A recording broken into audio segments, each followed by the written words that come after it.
आज Doubtnut app download करें। Doubtnut पर अपने सभी गणित, रसायन विज्ञान, भौतिक विज्ञान और जीव विज्ञान के डाउट्स का करो सफाया। बस प्रश्न की फोटो खींचो, एक ही प्रश्न को क्रॉप करो और तुरंत वीडियो सोल्यूशन पाओ। अभी डाउनलोड करें। हेलो स्टूडेंट्स, हमारा आज का क्वेश्चन है कॉलीमेनाइट। ये कॉलमेनाइट है हमारा। कॉलमेनाइट से बोरिक अम्ल कैसे प्राप्त किया जाता है, संबंधित समीकरण लिखिए, इस अम्ल के प्रमुख उपयोग बताइए। तो इस क्वेश्चन में हम पहले कॉलमेनाइट का रासायनिक सूत्र पता कर लें, ये होता क्या है और इससे बोरिक अम्ल कैसे प्राप्त करते हैं। ठीक है, तो कॉलमेनाइट जो होता है हमारा, वो बोरॉन का एक खनिज होता है। बोरॉन फैमिली में आपने सुना होगा, बोरॉन आवर्त सारणी में आपने बोरॉन देखा होगा, उसका ही एक खनिज होता है जिसे हम कॉलमेनाइट कहते हैं। इसका रासायनिक सूत्र जो होता है वो होता है Ca2B6O11। ये हमारा क्या है, कॉलमेनाइट।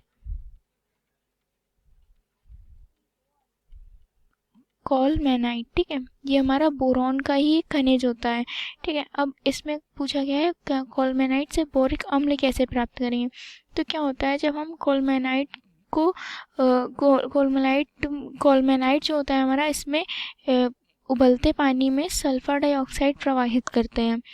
पहले कॉलमेनाइट को उबलते हुए पानी में डाला, ठीक है, उबलते हुए पानी में, फिर उसके बाद इसमें क्या करते हैं, सल्फर डाइऑक्साइड गैस SO2 इसे प्रवाहित करते हैं। ठीक है, तो ये हमारा जल हो गया, उबलता हुआ जल, और सल्फर डाइऑक्साइड हमारा, ये सल्फर डाइऑक्साइड। कॉलमेनाइट तथा सल्फर डाइऑक्साइड में और उबलते हुए जल में जब प्रवाहित करते हैं तो हमें प्राप्त होता है बोरिक अम्ल, जो कि हमारे क्वेश्चन में पूछा गया है। ये है हमारा BOH का होल थ्राइस। ये हमारा क्या है, ऑर्थोबोरिक अम्ल। ऑर्थोबोरिक अम्ल या बोरिक अम्ल एक ही बात है। ठीक है, तो हम यहाँ पर लिख सकते हैं इसे बोरिक अम्ल। ठीक, और हमें क्या प्राप्त होता है इस अभिक्रिया में, हमें कैल्शियम सल्फाइड प्राप्त होता है CaSO3। ये हमारा क्या है, कैल्शियम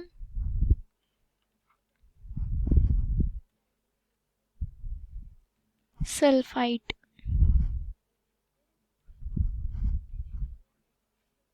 और साथ में हमें इसकी जो कैल्शियम सल्फाइड है, इसका हमें सफ़ेद अवक्षेप प्राप्त होता है। ठीक है, क्या प्राप्त होता है, सफ़ेद अवक्षेप।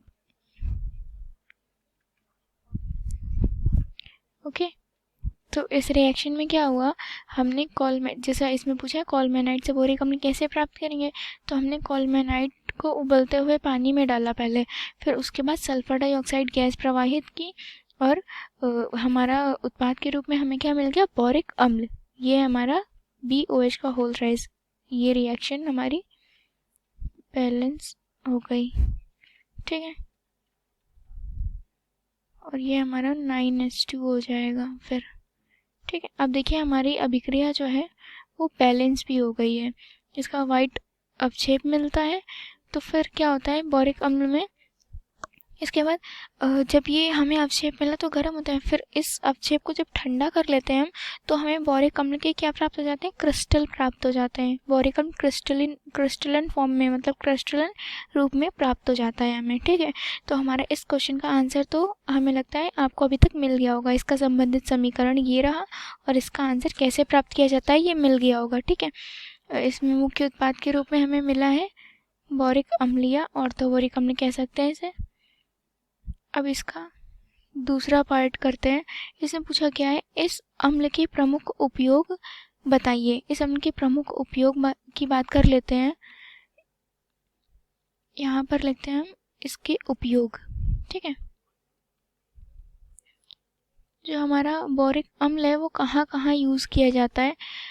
हमारा बोरिक अम्ल जो होता है खाने पीने की वस्तु के संरक्षण में, मतलब प्रिवेंशन में, खाने पीने की चीज़ों के संरक्षण में,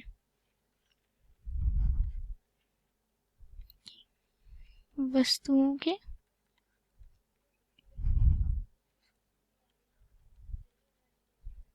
संरक्षण में। और दूसरा हमारा प्रतिरोधी के रूप में, मतलब एंटीसेप्टिक के रूप में भी इसका यूज़ होता है।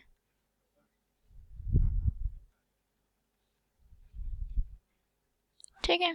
और तीसरा बोरॉन का तो आप सबसे फेमस यूज़ होता है कांच के निर्माण में। आप जानते होंगे इसको, आपने बोरॉन फैमिली वाले चैप्टर में पढ़ा भी होगा। तो ये बोरिक अम्ल ही है, तो इससे हमें कांच के बोरोसिलिकेट कांच आपने सुना होगा, जिसे हम पायरेक्स कांच कहते हैं। तो ये पायरेक्स कांच जो हमारा होता है, पायरेक्स कांच के निर्माण में, पायरेक्स कांच के निर्माण में प्राप्त होता है। ठीक है, तो आशा करती हूँ हमारे सारे क्वेश्चंस का जवाब आपको मिल गया है और वो आपको समझ में भी आया होगा। धन्यवाद। कक्षा 6वीं से 12वीं से लेकर नीट, IIT, JEE वो एडवांस के लेवल तक 1 करोड़ से ज्यादा छात्रों का भरोसा। आज ही डाउनलोड करें डाउटनेट ऐप या व्हाट्सएप करें अपने सारे डाउट्स 8400 400 400 पर।